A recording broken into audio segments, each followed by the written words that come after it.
3, 2, 1.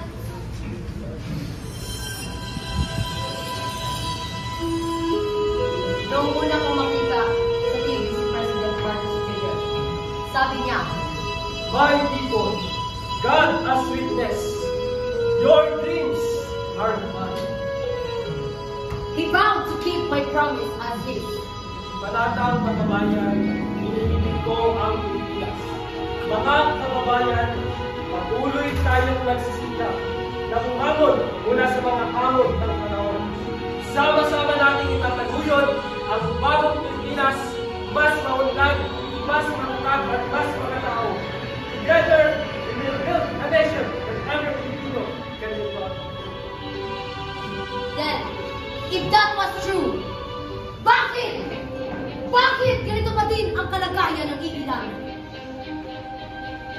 Hayupo na nakaupo, subukan mo namang tumayo, at baka matanaw ninyo tunay na kalagayan ko.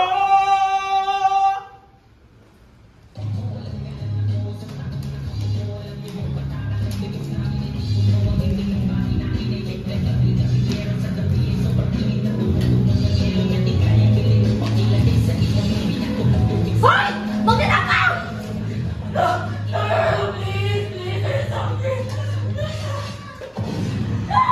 Masyadong matobang ko sa langit, matamaan, huwag magalit.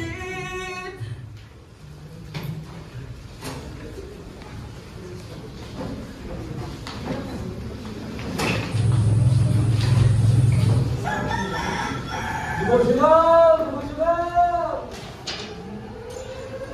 Mga kapatid, kuya gising yung mga kuya, dito na sila. Kuya gising, nandiyan mo kuya. Kuya gising, nandiyan mo. Gising!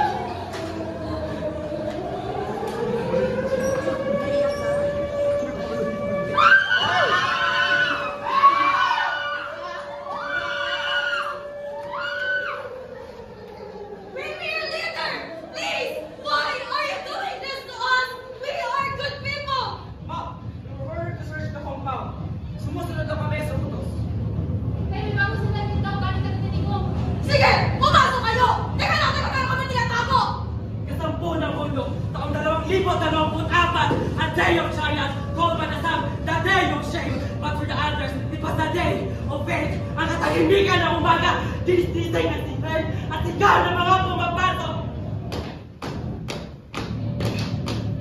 Kami! Wala kami mga armas! Sige! Sige, barilin niyo kami! Nagkikiusap kami! Patayan mo gato namin! Bakit nyo ito ginagawa sa amin? Wala kami ginawang kasalanan.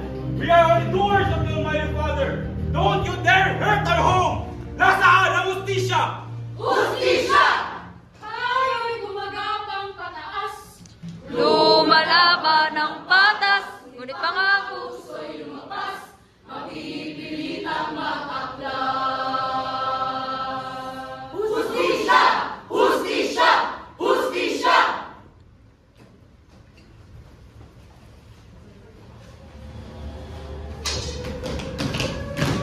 Sir, hindi naman to search warrant dito, sir. Yan yung binigay sa amin, kaya pwede ba? Let's not take this any harder and just cooperate. Hindi naman, sir. Ang sa amin lang, bakit hindi ito ang tama? Even the name and address of Sylvia Simanes is wrong. Paano sa pasi ata to, sir? Dahil bali na, bibigyan nyo kayo ng 5 minuto sa ayos si gusto nyo. Papasok kami! Look what they are doing! Ang pagkawala ng hustisya! Hustisya! Hustisya! Hustisya! Hustisya! Pagkakita sa pag-ilimit niyo! Hustisya!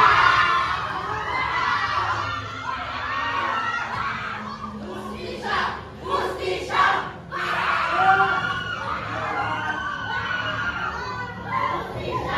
Hustisya! Hustisya! Hustisya!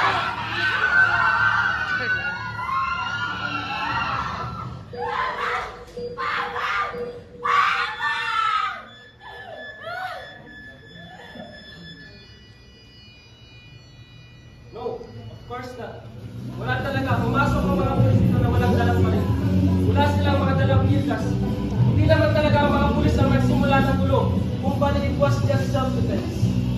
Sa totoo lang, naawa na kami sa inyo dahil sinusuportahan namin yung mga pulis mula pa simula. Lahat ng mga general store na pumupunta dito kay Pastor. 40 years na kami dito. Hindi yung narinig na may laban kami na kahit ng batas. This is about fairness. The assault of the kingdom nation. Tandaan nito, hindi kayo kawawa. Tungod kay ang langit ng amahan na pero may kalinga.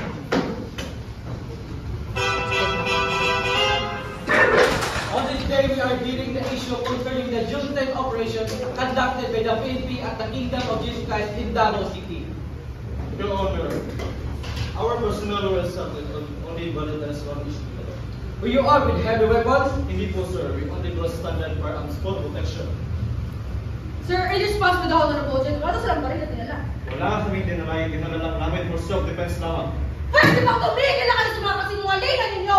Huwag niyong sabihin na walang mga pulis pumasok sa compound namin. Ang pag sabihin na wala kayong mga dala-armas. I'm so sorry, sir, pero puno na kami. Pasensya, pero they are always lying. They are lying through their teeth, my God!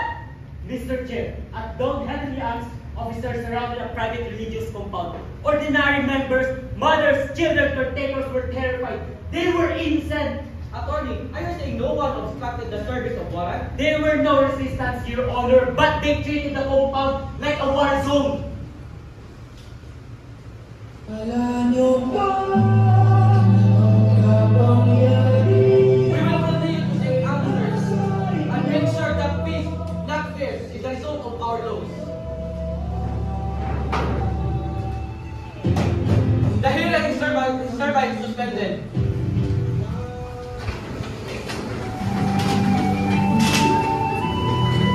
When our good is being persecuted and sin, we will double the good. When it is persecuted again, we will triple the good. We will overcome evil with good.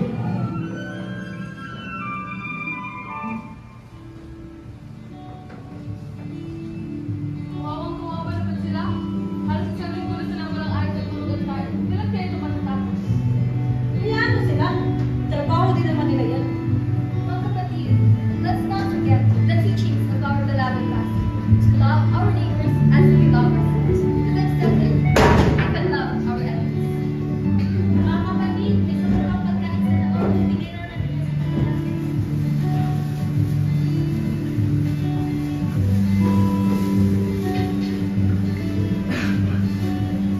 Thank you so much, ma'am. And we're very sorry. We're only doing this because we have no choice. You're very welcome, sir.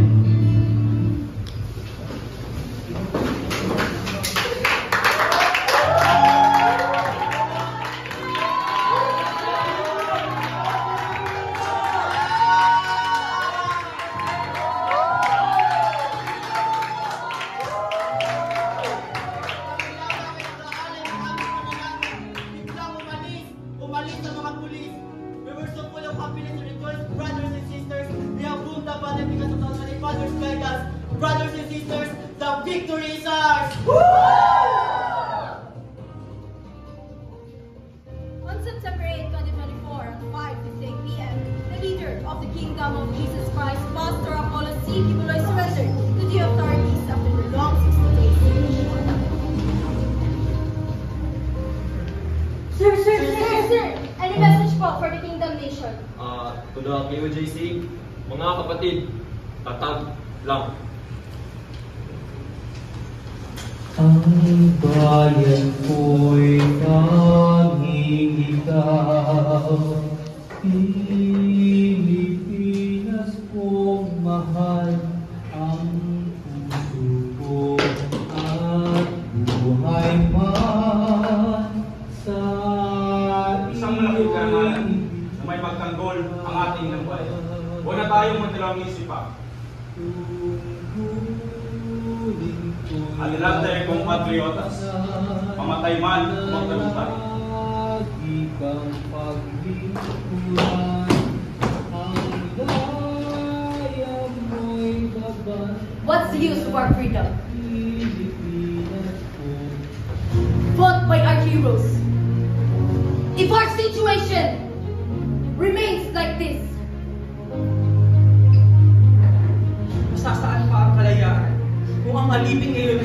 man ang